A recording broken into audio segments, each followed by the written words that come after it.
मेरा कहना ये है कि ये कुछ लोग जो है मिसगाइडेड यूथ हैं या मिसगाइडेड लोग हैं। भारत देश सबका है। भारत देश में कोई भी कहीं भी रह सकते हैं, कहीं भी जी सकते हैं, कहीं भी बच सकते हैं। और यहाँ पर ऐसी जो नारे होते हैं ये अच्छा नहीं है, देश के लिए, समाज के लिए अच्छा नहीं है। अगर कोई गलत करता है तो उस पर जो है सरकार एक्शन लेनी चाहिए लॉ एंड ऑर्डर के तहत से। मैं समझता हूं कि कांग्रेस सरकार लॉ एंड ऑर्डर कंट्रोल करने में फेल हो गई है और उसी कारण ऐसे चीजें, ऐसे जो नारे हैं आज सामने आ रहे हैं। भारत देश में सबको रहने का अधिकार है, कोई किसी को यहाँ से भगा नहीं सकता है, कोई किसी को हटा नहीं सकता है। हम सब मिलकर जिएंगे, ये देश सबका है, ऐसा भारतीय जनता पार्टी का सोचना है।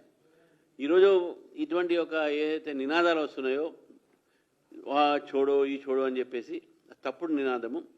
అందరూ కూడా మన భారతీయులం కూడా ఇది మొత్తం దేశంలో కాశ్మీర్ నుంచి కన్యాకుమారి దాకా మనం ఎక్కడైనా జీవించవచ్చు। తెలంగాణ వాళ్ళు కూడా బయట ఉన్నారు, బయట నుంచి కూడా తెలంగాణ వచ్చున్నారు। ఏమైనా తప్పు చేస్తే చట్టం వాళ్ళ మీద చర్య తీసుకోవాలి, ఏమైనా తప్పు వాళ్ళకి చేసుకోమని చెప్దాం। కానీ తెలంగాణలో శాంతి భద్రతలన్నీ కూడా వైఫల్యం చెందినాయి। ఈరోజు తెలంగాణలో ఉన్న కాంగ్రెస్ పార్టీ, కాంగ్రెస్ నాయకులే ఇటువంటి నినాదాలకు దారి తీస్తున్నారు కాబట్టి దీనికి బలం కోరుకుంటున్నది। కాబట్టి కాంగ్రెస్ పార్టీ ఇటువంటి ఒక రాజకీయాలు చేయకండి। దీని వెనక అనేక శక్తులు కూడా మేము కనబడతా ఉన్నాయి మాకు। ఇక వాళ్ళ పేర్లు చెప్తే మీకే అర్థమవుతుంది, అది అర్బన్ నక్సల్స్ కావచ్చు, ఏదైనా కావచ్చు। ఏది ఉన్నప్పుడు కూడా భారతీయ జనతా పార్టీ ఒక దేశం ఒక ఐక్యత మీద, సమగ్రత మీద నమ్మేటటువంటి పార్టీ। ఎవరైనా ఎక్కడైనా ఉన్నా తప్పు చేస్తే శిక్షించాలి ఎవరు? చట్టము। తప్పు చేస్తే శిక్షించేది ప్రభుత్వం। అంతేగానే వ్యక్తులకు నువ్వు ఉండొద్దు, ఇక్కడ ఉండొద్దు అని చెప్పేదానికి అధికారం లేదు। నిజంగా ఈరోజు బాధాకరమైన విషయం, ఇటువంటి ఒక నినాదాలు ఎవరు తీసుకున్నా అది మంచిది కాదని చెప్పేసి వారికి నేను సలహా ఇస్తా ఉన్నాను।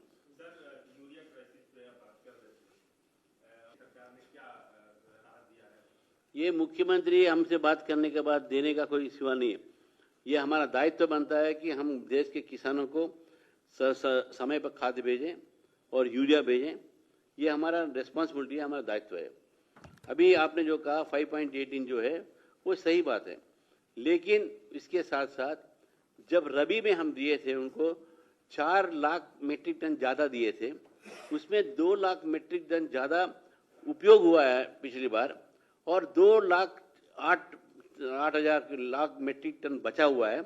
ये 5.18 और ये 2.4 मिलाकर अभी सरकार के पास 7.22 है लाख मीट्रिक टन है। उनको आज तक जो आना है वो शॉर्टेज सिर्फ -74 यानी कि और सिर्फ 1.5 लाख का कुछ है। उस 1.5 लाख में भी 30,000 मीट्रिक टन आज कैरेकल पोर्ट पे पहुंचा हुआ है, उसमें 10,000 तेलंगाना को दे रहे हैं।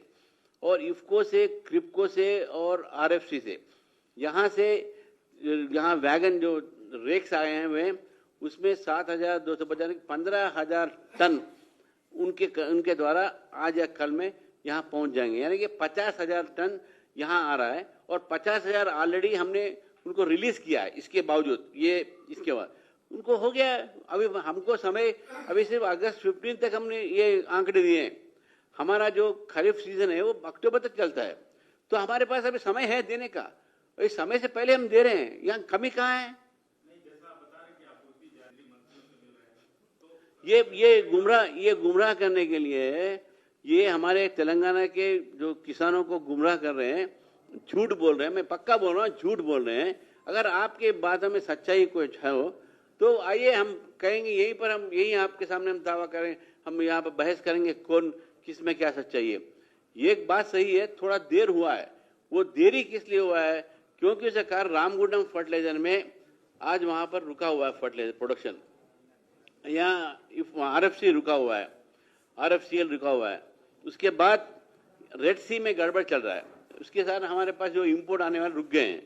और छबरिया पोर्ट यानी कि ईरान में जो पोर्ट है वो इजराइल और ईरान के लड़ाई के कारण वो इम्पोर्ट रास्ते में है, वो भी थोड़े दिन में पहुंच जाएगा भारत के तट पर। तो फिर भी हमने 50,000 टन उनको दिया है उनके दबाव भी नहीं दिया है, हमारा दायित्व समझ के दिया है। और 30,000 जैसे मैं आंकड़े बताया कि 30,000 टन अभी आ गया है, 1-2 दिन में पहुंच जाएगा। और इसके साथ हमको अक्टूबर तक समय है और उस तब तक बाकी भी आ जाएगा। उनको और कितना देना है? 1 लाख से ज्यादा नहीं है उनको देना है, बाकी सब ठीक है।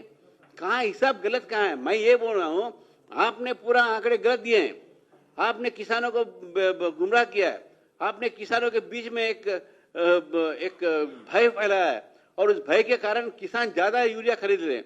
उस भय के कारण बिजनेस के लिए लोग वहां यूरिया को छिपा रहे हैं, होर्डिंग कर रहे हैं और ब्लैक बेच रहे हैं, ये दलाली कर रहे हैं। इसका कारण ये है। तो इसीलिए भारत सरकार की तरफ से किसानों को यूरिया ही नहीं, किसी भी खाद की कभी कमी होने नहीं देगी।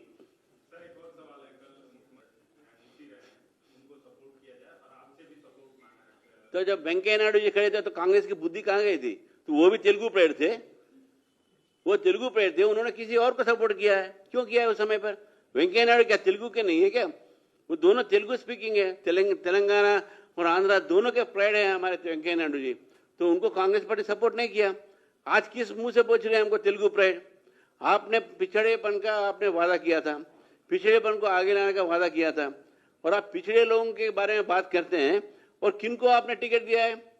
हमारे आदमी तो आज हमारा सबसे पिछड़ा हुआ है, सबसे ज्यादा पिछड़ा हुआ है, मोस्ट बैकवर्ड कम्युनिटी का है।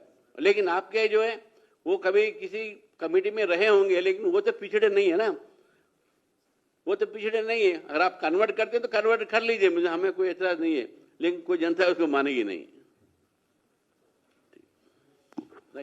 Thank you. అందరికి ధన్యవాదాలు।